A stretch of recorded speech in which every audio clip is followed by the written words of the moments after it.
Good evening, all of you. Today we continue from the previous session. So, in the last class, we have discussed about budget cycle and policy process model. Now we discuss about substantial areas of consensus on the analysis of budget process. So, substantial areas of consensus means many people are agreed on some several issues. Substantial areas of common agreement on the analysis of the budget process. So on what terms all parties agrees on. So there are substantial areas of consensus in available literature on the analysis of budgeting process, including the following points. So in the budgeting process, many scholars are agreed on the following points, regardless in what stage of budget formulation or one stage of budget implementation or in whatever the stage of budget evaluation. So all parties are agreed on the following things. Number one, part A, in order to understand the budget process, right? In order to understand the budget process, it is necessary to understand the accompanying process of policy and planning. Before the government draft a budget and submit the budget, national budget, into the parliament, they have to understand what is the policy of the government. The government should have consistency in policy. The policy, the pure focus of the policy is to enhance the well-being of the society and economic development. So based on that policy, they have to make a plan.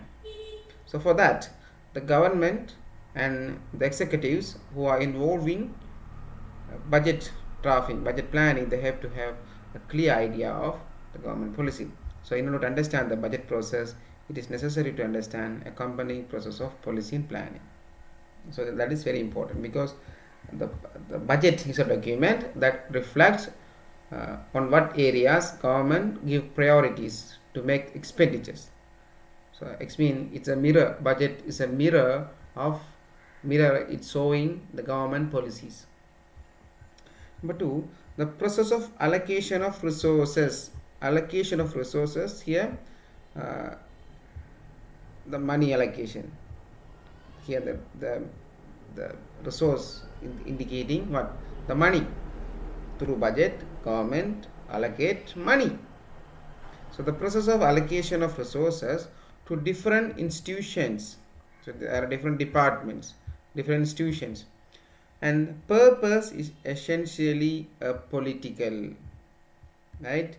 It's a political motives rather than purely technocratic one.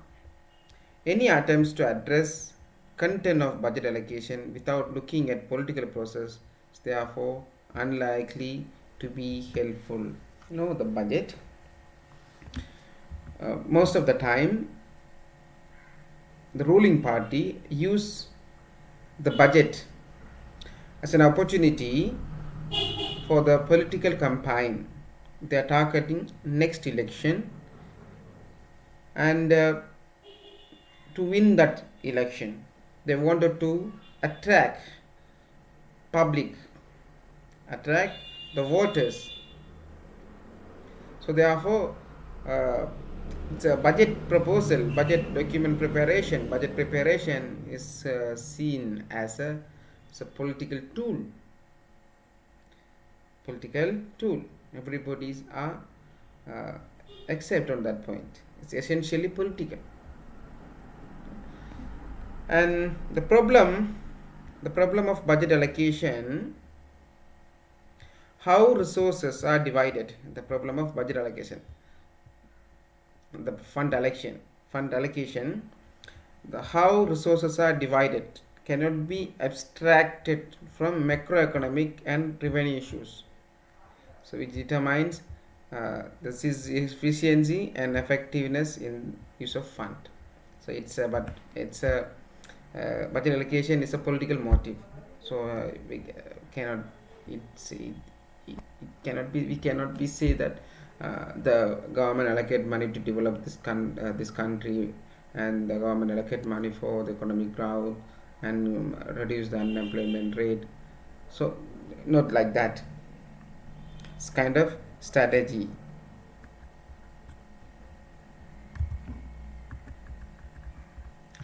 Holistic understanding of public expenditure system, right? Holistic understanding. It's a 360-degree view, so, right? All-round view, holistic understanding, the full understanding of public expenditure systems and institutional cultures that condition them is important in order to formulate strategies for change and improvement.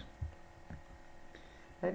When the government organization, not only government organizations, any organization want to formulate strategies, they are formulate the strategies to achieve a certain targets, certain objectives, certain goals, missions, and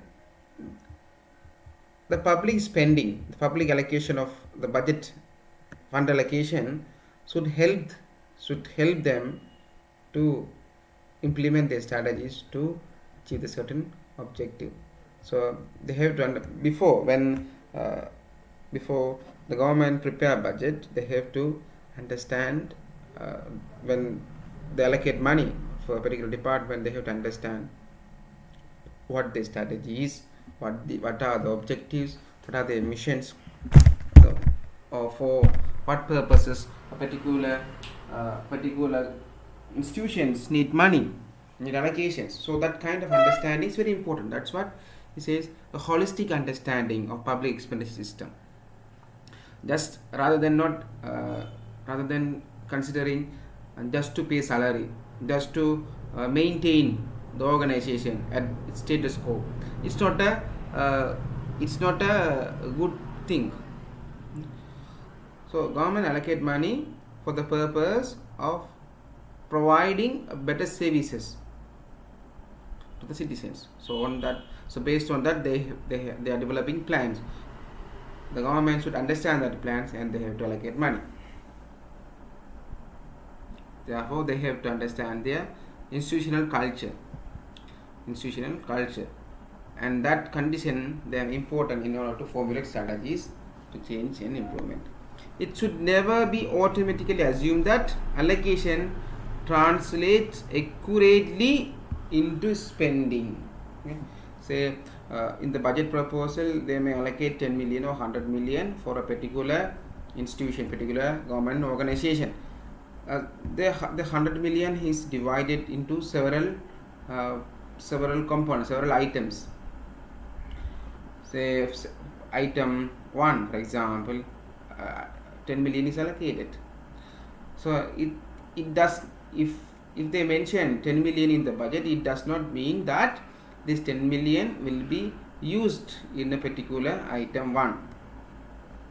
It may be when they are implementing the budget, it may be 12 million or 15 million or 8 million, sometimes more or less, right? So it should never be automatically assumed that allocation translates accurately into spending. What money actually gets spent by whom, on what item, and for what purposes is often determined during the process of budget executions. Right? Say here for a particular item, they have the budget allocated 10 million, but when they implementing the budget, it may be the amount may be deviate. It may be 50 million or 8 million, so whatever thing. So the determined during the period of budget execution. There are still, however, some areas of budget process which are heavily contested. So notably on how social concerns should be incorporated into macroeconomic policy. So when the government plan for macroeconomic policy, there is an issue that whether the social concerns are taken into considerations, social issues. Right? So, for example, if government wanted to implement a policy, they have to consider. So, what are the social impact? So, with regard to the what called in the recent period, government agriculture policy. So, they have certain macroeconomic policy. So, or we can say that the government wanted to make pollution-free food, pollution-free paddies, rice. For that, it has a lot of social concerns. Right? They may end up with less output in their paddy field, and due to the low level of output from the paddy field, what is the income? What will happen to the income of the farmers, and what will happen to the food crisis, food needs of the country? So there are a lot of issues to be considered. So when government makes some macroeconomic policies and other economic policies, they have to consider what is the impact on the society, the social concerns. They have to incorporate it. And now see the principles of sound budgeting and financial management. So what are the features of good budget? What are the principles of sound budgeting and financial management? So what are those? According to the Public Expenditure Management Handbook of World Bank, it was published in 1998, the following principles are widely accepted as underpinning sound budgeting and public financial management. So to consider a budget as a sound, there should be some characteristic, there are some principles. So what are those? First one, comprehensiveness and discipline. It consider everything. It incorporate when government prepare budget, they have to have a fully holistic view, and they have to have a discipline and legitimacy. It should be in line with the existing law and regulations, and it should consistent with the constitution of the country. Flexibility mean what? Time to time there's any space to modify or to make some corrections. There's a way to improvement. Predictability. So based on the budget, they can predict what will happen next. So next year budget will be on what? So based on previous year budget, it can be predict the present budget. So based on the present budget, they can predict the next year budget, like that. Contestability, honesty and information, transparency and accountability. So these are the principles of sound budgeting and financial management. So let's see one by one. First, comprehensiveness and discipline. This is because annual budget process is the only mechanism available, at least between the election, to discipline decision making. Here there are two end. So budget is a tool. Is the only mechanism. Budget is the only mechanism available, at least between elections, right? Here, as I told you, it's a political motive. So budget is a political, right?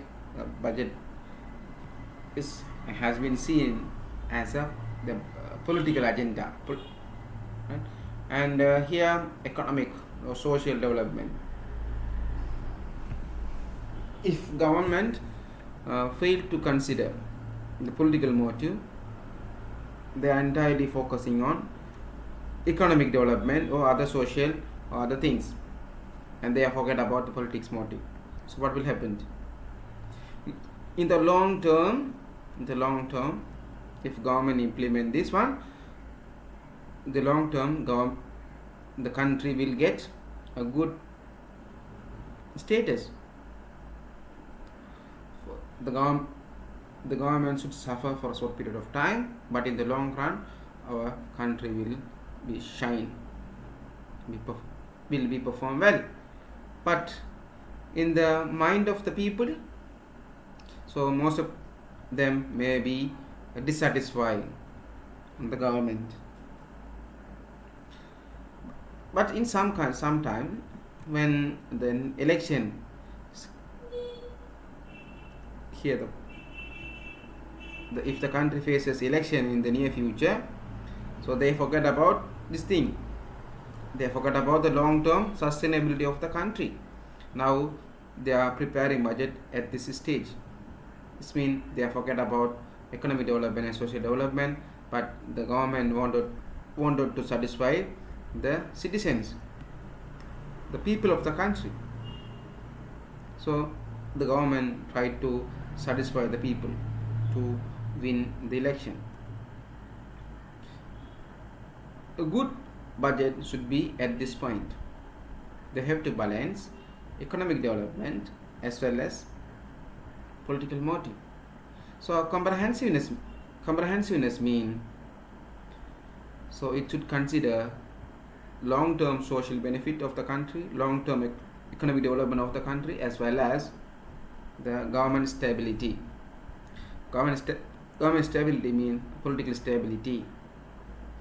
So people should satisfy, and also they have to develop the economy as well. So I can remember in 1972,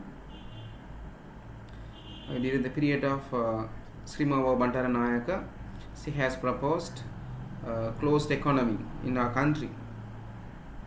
It's really a good proposal. She has closed our economy, and she has motivated to produce, to make everything in our country. So those periods people are suffer much. But in the long term, it's really good. But people dislike it. People were dislike. And the opposition party, the leader Jawaharlal, former president, he has proposed an open economy, and based on, so due to this policy, due to the closed economic policy, many people dissatisfied. A lot of people got angry against the government. So the former president Jawaharlal has used that chance and come to the power with 2/3 majority in the parliament, and they have changed the constitution again in 1978. So when Srimava Bandaranayaka, former prime minister, failed to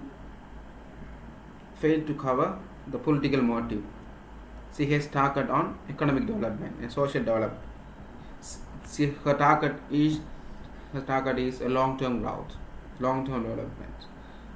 Right? So that's not a comprehensive budget.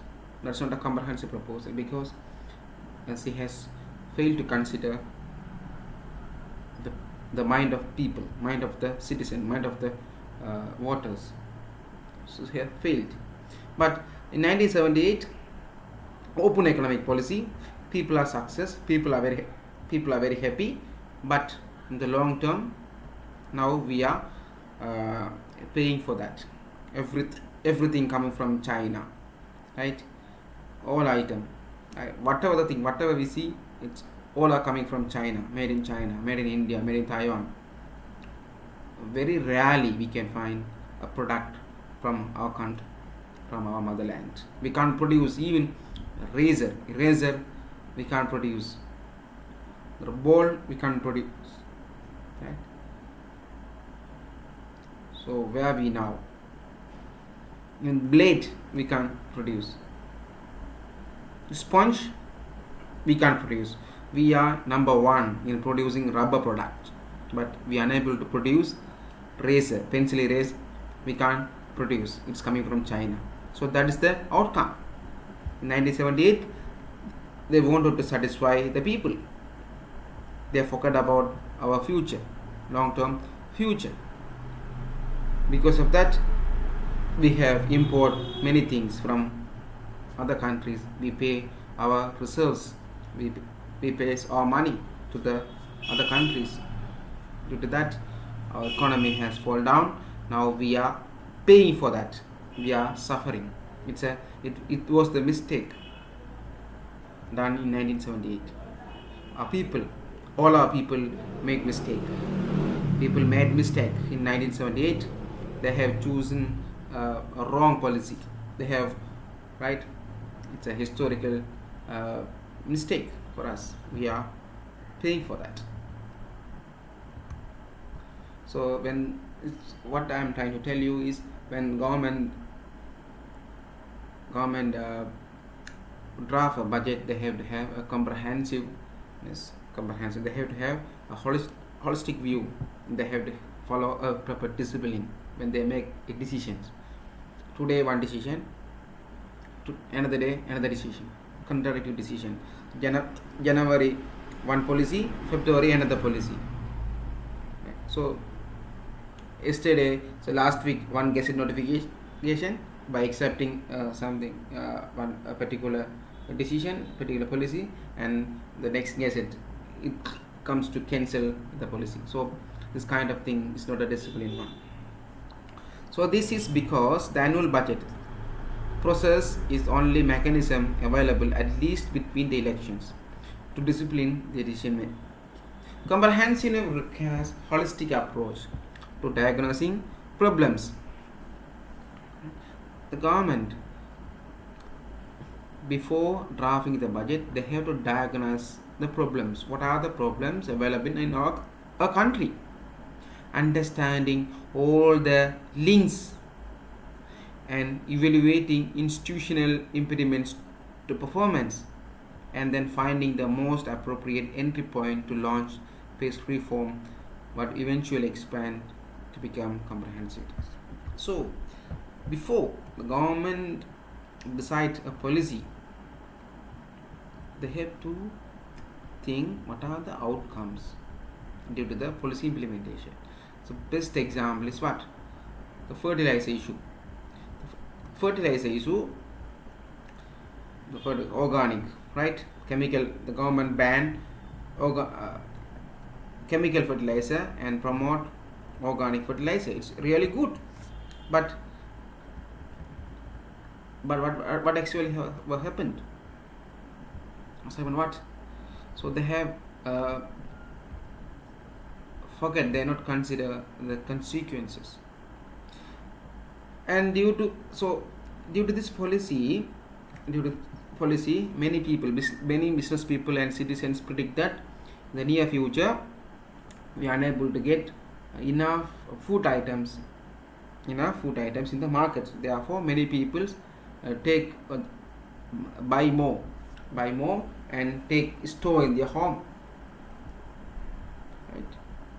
The market is also not willing to sell the item. They are storing their warehouses. Then prices go up, price hike, and due to that the food crisis started. Then all other bad things are followed us. So they were forgot to think the consequences.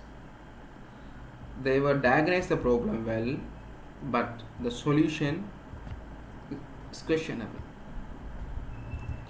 It's a good decision, but my personal thing is they have implemented one by one. Whatever the policy, they have to think. They have to that's what we call comprehensiveness. Think think about the current issue and understanding the link. So if government make one mistake here or government change one policy, so what are the impact on that? What are the consequences? They have to view, they have to think on that aspect also. That is called comprehensiveness. The comprehensiveness requires a holistic approach to diagnosing problem, understanding all the links, and evaluating institutional impediments to performance, and then finding the most appropriate entry point to launch reform. So they have to find most appropriate entry point. They have to choose the better time, the optimum time to implement the policy, to launch the best reforms that will eventually expand to become comprehensiveness. So the government not to force immediately the policies. Budget must encompasses all the physical operation of government. Right? It's a physical operation mean what? Physical operation mean what? Here government expenditure and government revenue. So budget is that. Budget is estimate of expected income and expected expenditure, and also force policy decision. So the expenditures and income are reflecting the policy decision of the government. So it has financial implication to be made against background of hard budget constraint and in competition with other demands. So one policy is all the time superior to another policy. So that is some kind of competition among policies. So the government should choose the best one. Discipline coupled with economy also implies that budget should absorb only the resources necessary to implement the government policy. So legitimacy is kind of legal, right, in line with the law. So legitimacy means that decision makers who can change policies. Decision makers mean what? Who? The executive party, the ruling party, the officers, authorities, ministers, department heads. The legitimacy means that the decision makers who can change policies, during implementation must take part in and agree to the original policy decision, whether it is made independent of or during the budget formulation.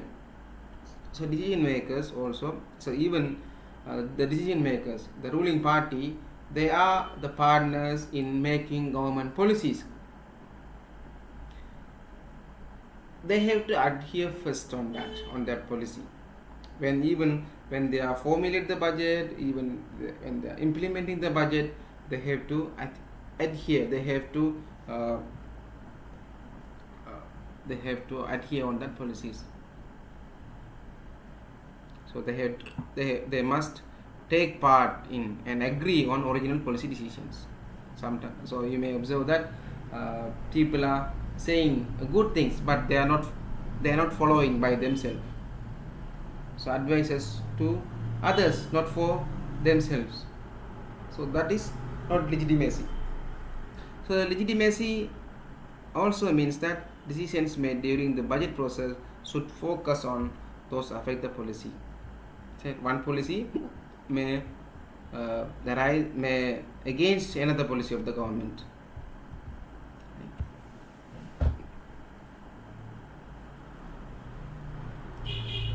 Associated with legitimacy is the principle that line agencies like ministries and other organizations, government organizations, public organizations should decide how to make best use of input.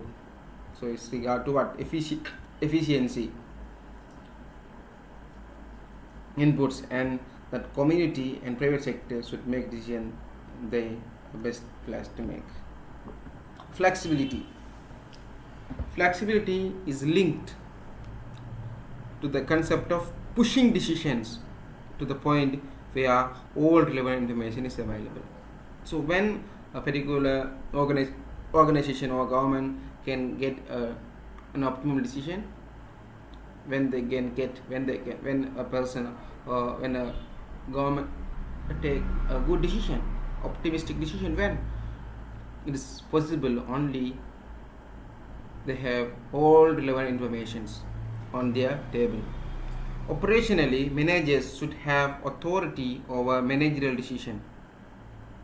The Minister of Finance, he is the most executive power in implementing financial policy of the government. And the Secretary to the Treasury, Secretary to the National Budget, and Secretary to the Public Finance. So they are managers. Managers and should have authority over managerial decision. Programmatically, individual ministers should be given more authority over program decisions. So line ministers, so they are the top in their hierarchy in a particular ministry. So they have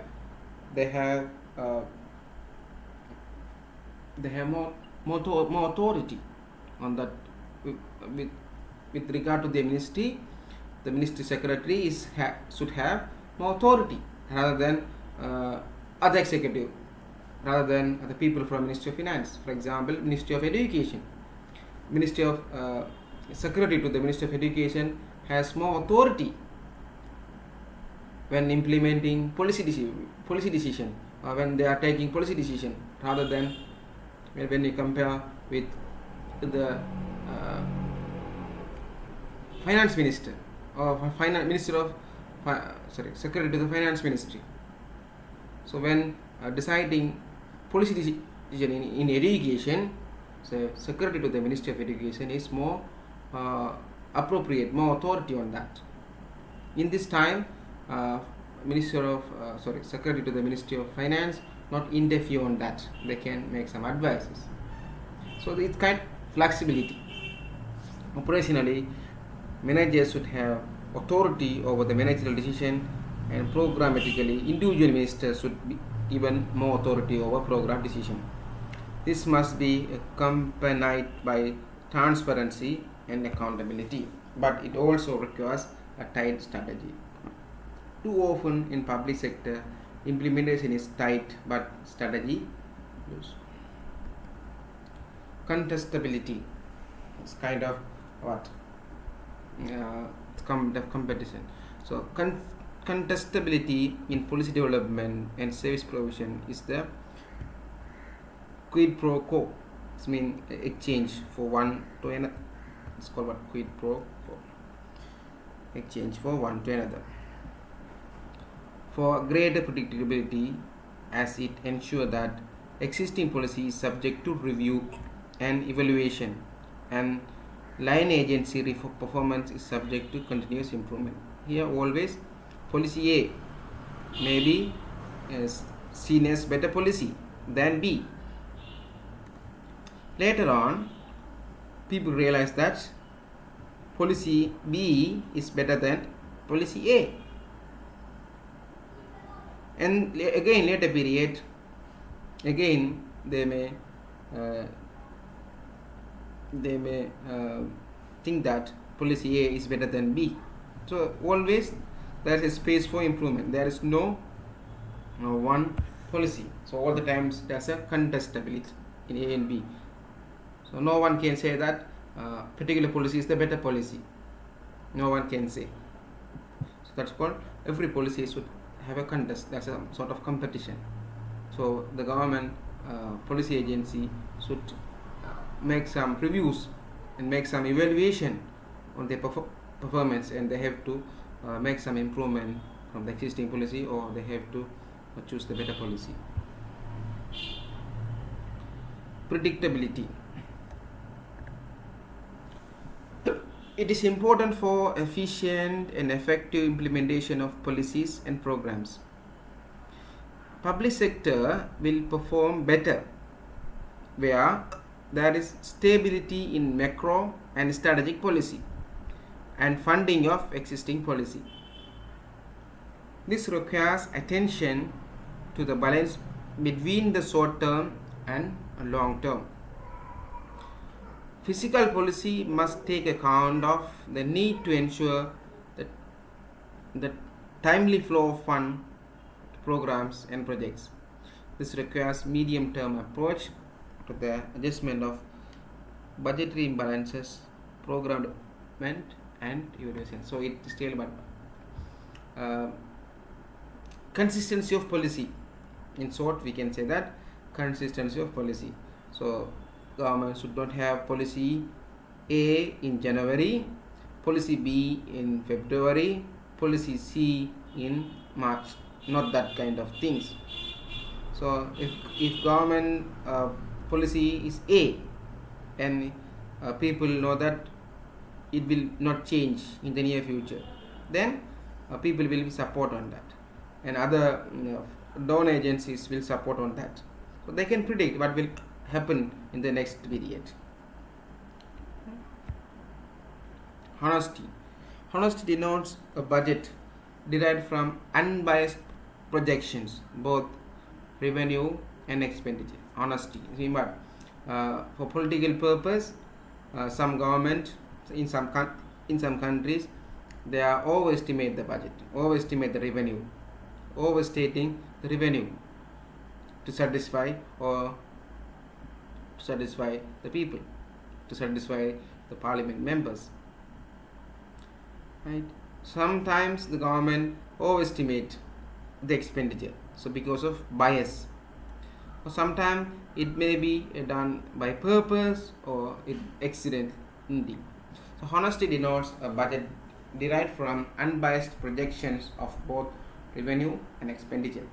The sources of bias can be both technical and political. So this bias can be made with the purpose of politics. Optimistic projection soften the budget constraints on strategic priority settings, but it leads to failure to implement priority policies efficiently and effectively. So transparency and accountability. Information underpins honesty and sound decision making. Accurate and timing information on cost, output and outcomes is essential. Transparency and accountability requires that decisions, together with their basis and the results and the cost, be accessible, clear and communicated to the wider community. So information is ready to use. Whenever requested the information, it should be communicated, it could be forwarded. Transparency also requires that decision makers have all relevant issues and informations before them when they make any decisions. So before they take any decisions, they have to study the issue well. They have to understand the ground situations. So this kind of understanding they can get when they have all their required information available in their hand. Decision makers must be held responsible for the exercise of authority provided to them. All line ministers are accountable to the parliament. Ministry secretary are accountable to the minister, and minister is accountable to the parliament. So they are spending public money, and they are answerable to the public. These are essential quid pro quos for greater flexibility and also increased demand for accurate and timely information. So what are the weaknesses that undermine public sector performance? What are the weaknesses?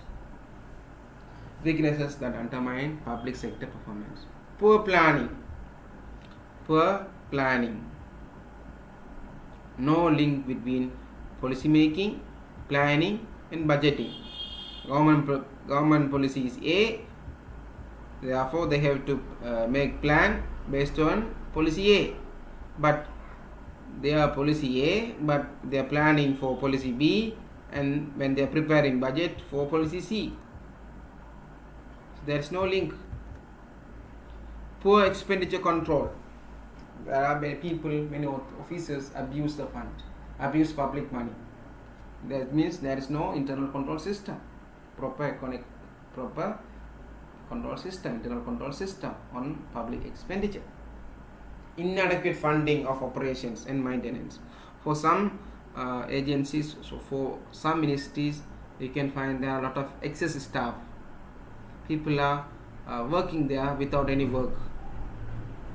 In some organizations, you can find there are a lot of lack of staff, lack of funding, right? So you may observe there are some schools. The schools, you may find that all the resources are available, excess teachers, excess staff, but you can find schools where lack of staff and lack of facilities. So it means that there is no proper mechanism to fund for the operations and maintenance. Little relationship between budget as formulated and budget executed. So budget, when they prepare budget, idea in mind is different when they are implementing. Inadequate accounting system. Unreliability in the flow of budgeted fund to agencies and to lower level of government. Poor management of external aid. So there are some fund coming from outside of the country or some donor agencies that money is not managed well. Poor cash management, inadequate reporting of financial performance. Poor motivated staff. So these are the weaknesses that undermine public sector performance. Here are common weaknesses or characteristic of budget system requiring reforms. Mainly weaknesses in the budget reflect the failure to address linkage between various functions of budgeting. The following factors contribute to budget system and processes that create disabling environment for performance in the public sector, both by commission and by omission, purposefully or by mistake. Almost exclusive focus on inputs. Input mean what? The fund allocation. With performance judged by largely in terms of spending, no or less than appropriated in the budget. So how they are measuring the performance of a particular organization. Say they have allocated 100 million for that year. If they spend 90 million or 80 million, the organization performs well. If the organization has spent 120 million, then organization management is poor. So this is how the performance has been evaluated. It is not a proper way of evaluating the performance. Without considering the output of the organization, they are focusing on inputs, that is money allocation. Input focuses take a short-term approach to budget decision making. Their failure to adequately take account long-term cost and biases in choice of policy instrument because of short-term horizons. So they are not thinking about long-term view, or they are short-term view. Sometimes they are targeting the forthcoming election. Bottom-up approach to budgeting.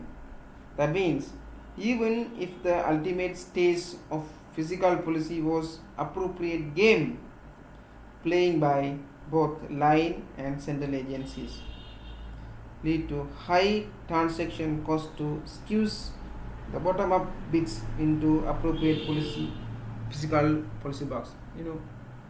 In the so who is making policy? The top people making policies, Minister of Finance, and cabinet. So they are top people. But here request should come from at the bottom level.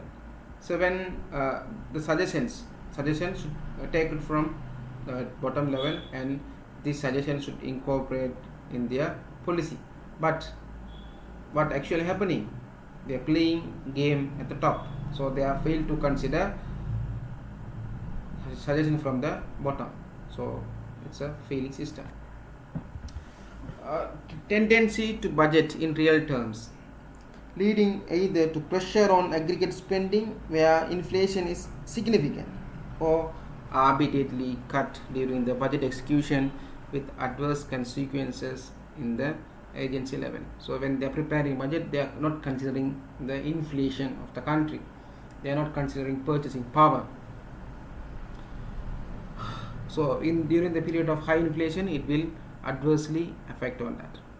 Cabinet decision making focus on distributing the gains from the fiscal drag across new spending proposals. So ministers need development. Government need new development, new proposals. Why? So there are some motives on that. Cabinet and or central agencies extensively involved in micro decision making on all aspects of funding ongoing policy. Micromanagement, micro decision. So it's mean what? So narrow-minded decisions they are taking sometimes. So last minute across the board cut, including during budget executions. So weak decision making at last minute cut cause unpredictability of funding for existing government policy. So in the early stage, government promised to pay, government promised to allocate money, but the last time the government says no, we don't have no money in the treasury. So this kind of scenarios. So this is highlighted to the center by central budget agencies on alert to identify and trace back fortuitous saving. Strong incentives to spend everything in the budget early in the year and as quickly as possible. So once a government allocate a fund to particular organization, that organization try to spend all the allocated money within short period of time. Actually, the fund allocated for 12 months, but they are spending that money within 1 or 2 months purposely, because sometimes the government may give not money. Since the current year's spending is the starting point for the annual budget, huggle and the fear of across the board cuts during the executions. Existing policy itself, as opposed to funding, subject to very little scrutiny from 1 year to next year. Poor linkage between policy and resources at the center, between center line agencies and within the line agencies, because incremental budgeting.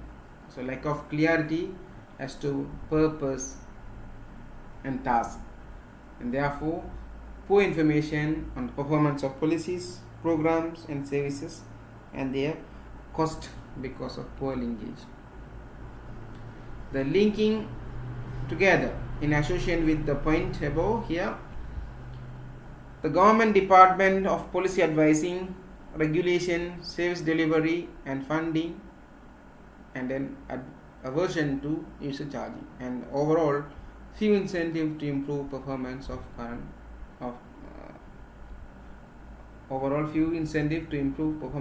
resources provided.